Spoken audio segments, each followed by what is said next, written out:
KPR atau kredit kepemilikan rumah adalah salah satu cara bagi nasabah untuk dapat rumah yang diinginkan, selain dengan cara pembelian cash ataupun cash bertahap. Tapi, seperti yang kita ketahui, tidak semua pengajuan KPR yang bisa diterima oleh pihak bank. Ada beberapa penolakan-penolakan yang sering dialami oleh customer. Berikut beberapa alasan KPR ditolak oleh bank. Yang pertama, bermasalah dengan pihak bank dan lembaga keuangan lainnya. Biasanya berurusan dengan BI Checking dan Slick OJK.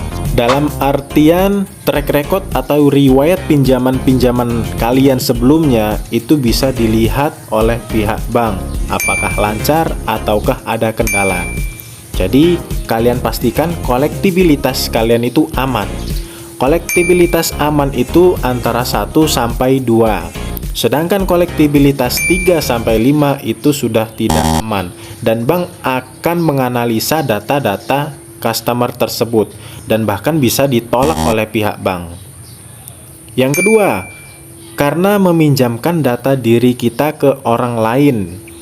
Jadi sebelum kita meminjamkan data diri kita ke orang lain, kita pastikan data diri kita akan digunakan dengan baik dan juga lancar ketika cicilan. Karena kalau tidak digunakan dengan baik dan lancar saat pencicilannya, ini akan berdampak dan berpengaruh pada BI Checking kita dan Slick OJK kita. Akhirnya kita tidak bisa mengajukan permohonan KPR ke pihak bank dan bank akan menolak dari pengajuan KPR kita. Ini sangat merugikan kita sebagai nasabah walaupun kita hanya meminjamkan data diri kita ke orang lain. Jadi sebelum kita meminjamkan data diri kita ke orang lain, sebaiknya kita berpikir-pikir terlebih dahulu karena resikonya nanti ada di kemudian hari. Yang ketiga, punya banyak cicilan. Pastikan penghasilan teman-teman dengan cicilan-cicilan sebelumnya itu bisa diperhitungkan kembali. Baik itu cicilan mobil, cicilan motor, cicilan pinjol, atau cicilan lain-lainnya yang akan berdampak pada analisa KPR teman-teman di bank nantinya. Karena yang harus kalian tahu, ada istilah perbankan yang namanya debt burden ratio. Jadi semakin besar cicilan yang teman-teman punya, maka debt burden ratio itu akan semakin kecil.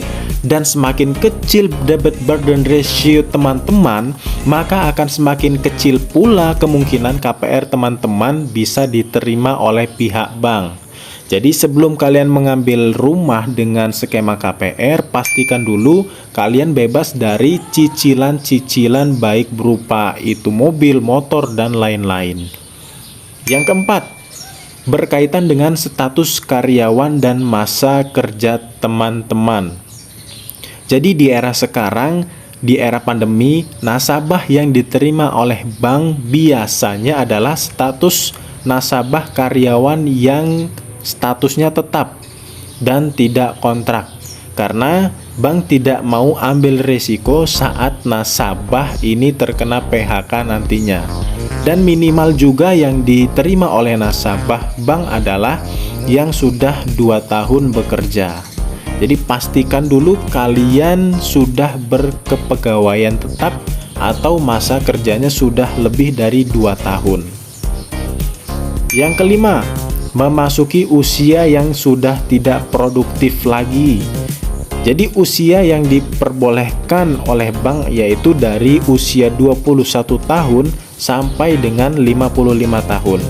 Semakin kita menuju usia yang tidak produktif, maka akan berakibat pada tenor KPR yang semakin pendek. Misal teman-teman usianya 40 tahun, berarti teman-teman boleh ambil jangka KPR waktunya cuma 15 tahun. Akibatnya, cicilannya semakin besar. Nah, akibat cicilan yang terlalu besar inilah yang menyebabkan mayoritas pengajuan KPR ini ditolak oleh bank.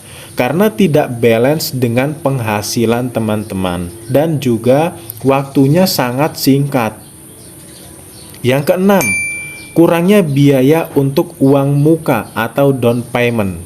Down payment ini sendiri antara 5-10% dari harga rumah. Jadi teman-teman sendiri sebelum mengajukan KPR sebaiknya menyiapkan anggaran untuk down payment tersebut. Dan hal-hal yang perlu diperhatikan juga untuk teman-teman, kenapa down payment bisa lebih besar? Ya karena plafon pengajuan teman-teman juga di-approve lebih kecil oleh pihak bank. Hal ini menyebabkan mayoritas dari aplikasi ini ditolak oleh pihak bank. Jadi kalau bisa teman-teman menyediakan dana lebih dari 5-10% tersebut sebelum memutuskan untuk mengambil KPR pembiayaan rumah. Yang ketujuh, kesalahan data atau dokumen tidak lengkap. Apa sih data yang diperlukan untuk KPR? Biasanya KK, KTP, NPWP, buku nikah, slip gaji, surat keterangan bekerja, dan lain-lain. Kenapa kok ditolak bank? Biasanya sih contohnya, penghasilan yang diterima teman-teman misalkan 15 juta per bulan. Tetapi di rekening hanya tertulis 3 juta dan 12 jutanya masuk secara cash. Nah, hal ini yang menyebabkan verifikasi data dari teman-teman itu ditolak oleh pihak bank. Karena bank ini hanya menerima penghasilan yang masuk ke dalam rekening saja. Yang kedelapan, sulit dihubungi. Untuk verifikasi, ketika teman-teman sudah menyerahkan data ke bank, maka bank akan melakukan verifikasi melalui telepon, baik telepon ke teman-teman maupun ke HRD perusahaan di mana teman-teman bekerja. Jadi pastikan sebelum verifikasi data dilakukan oleh pihak bank, kalian bisa fast respon.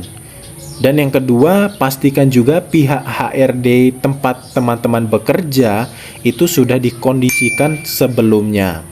Jadi ketika pihak bank menelpon HRD, itu bisa menyampaikan informasi terkait tentang teman-teman yang sudah bekerja di situ.